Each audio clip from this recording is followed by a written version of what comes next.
You know what? So when I went on my honeymoon, we stayed at a haunted house in Savannah, Georgia. Really? It was called the Foley House Inn. You guys can actually look that up if you want to. So the Foley House Inn, the story is, Are you plugging them? basically there was this, I think it was the 1890s. Like, there was a huge fire in Savannah. A lot of the houses and stuff burnt down. So, like, this lady, this widow, Mrs. Foley, so her husband's dead, right? She's a widow. She's got children, too, but she built a house over one of the houses that burnt down. And, I mean, all over Savannah, even before that time, they had, like, Civil War stuff, fights. They had yellow fever go through there, like, twice. So there's a lot of... And they didn't know what to do with the bodies back then, so they just buried them underneath Savannah. And so, like, there's... Yeah. You could have bodies underneath any of those places. I mean, they're unmarked. They're just... I mean, there's just remains, human remains underneath all of Savannah, but which is really creepy.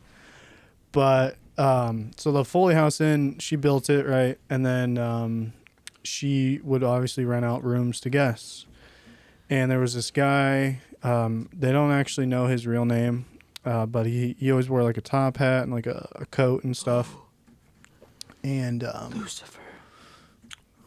well, anyways, so he was a guest there, and he tried making advances on Miss Foley. He had an attraction towards her to some degree, and she always denied him. Well, it came around one night where he got ballsy, and late at night went into her room, tried to come on to her, right, and make moves on her. And so she was sleeping at the time, so she took a candle holder and hit him over the head with it, and thought she'd knocked him out, but she'd actually killed him. So she paid off, and kind of almost in like a bribe, to one of the other guests who, free rent to help her hide the body. Well, it came around, obviously that guest probably said something to somebody and word got around. They tried to, come after her for that. I don't know what you'd call it back in that time, prosecuting her or whatever, but they could never prove anything. There was no evidence. They never found a body.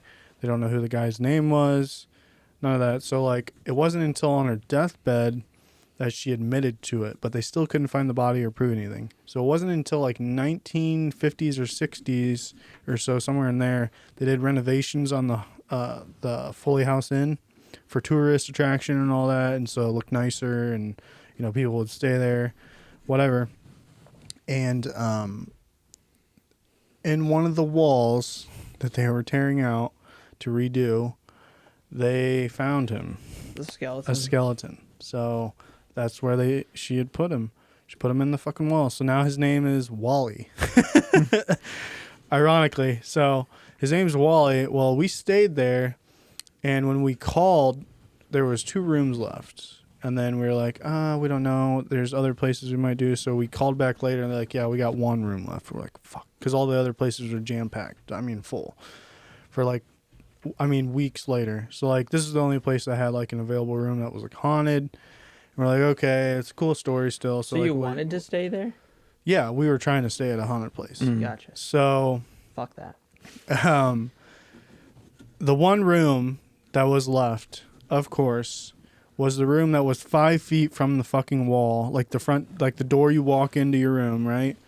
Was 5 feet from the wall where Wally was placed and taken out of.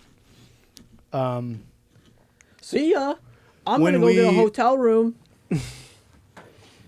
When we actually left to go out and walk around town and go to bars and eat food and stuff, it was like probably, I don't know, 8 o'clock or so, somewhere in there, and we purposely left the lights on so when we came in it wasn't so spooky.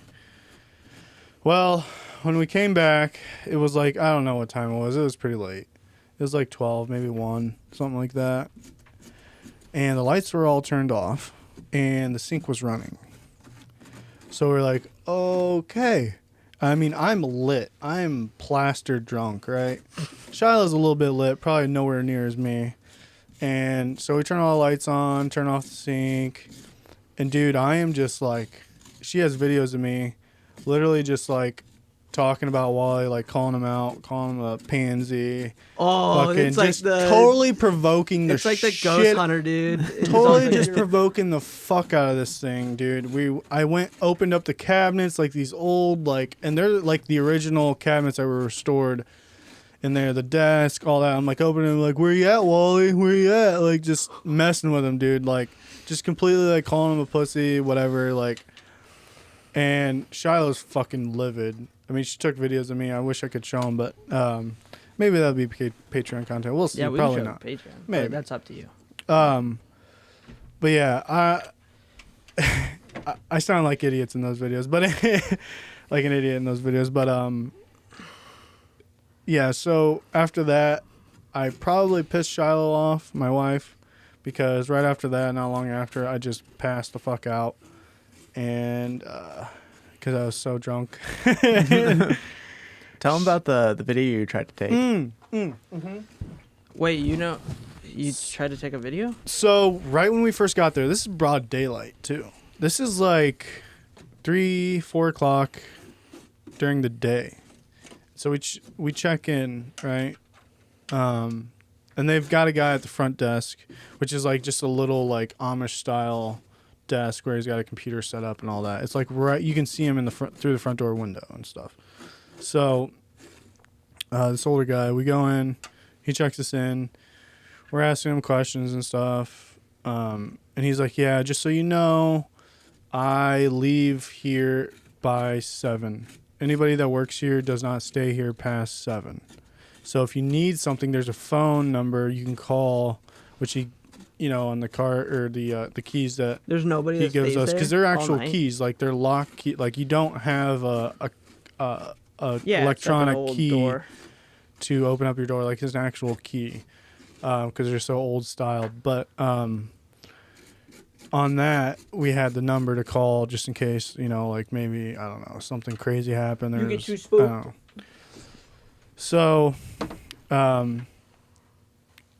before we go into our room, after we went into the room originally, right? We come out and I'm like, okay. Shiloh went and asked him, and he's like, yeah, you guys are right by the wall. Like, it's like 5 feet from us. We're like, oh, fuck. So, like, I go to take a video on my iPhone. And mind you, you don't need internet to take a video. Okay? Right. You don't need connection. I go to take a video. I show the door, right? And then I'm, like, going to show how close the wall is to the door. Because it's literally, like, 5 feet. And I go to play back the video. The video gets cut into 2 sections. For whatever. It got cut into 2 sections. And they both say 0 seconds on it. But it was like an 8-second video. So like the first half was 0 seconds. But it played for like 5-6 seconds. And then right as it goes to the next part. It cuts over to the next video. It like. You can't see the wall. Like it stops just before you see the wall. And then it like. Circles in the error thing, and then it says error can't upload or whatever it was that it said, but you're just not gonna be able to load the video. Our cobwebs are falling. And that was the first thing we experienced at? as we got there, and this is broad daylight, mind you. This is like 3 or 4 in the afternoon. Right. And right off the bat, I was like, okay. Oh, dude, why'd you? Okay. I would have left. I would have been like, nah. It's not really worth it. It's cool. I'd walk through it. I wouldn't stay the night. Yeah, you guys are ballsy, man. Yeah. Well,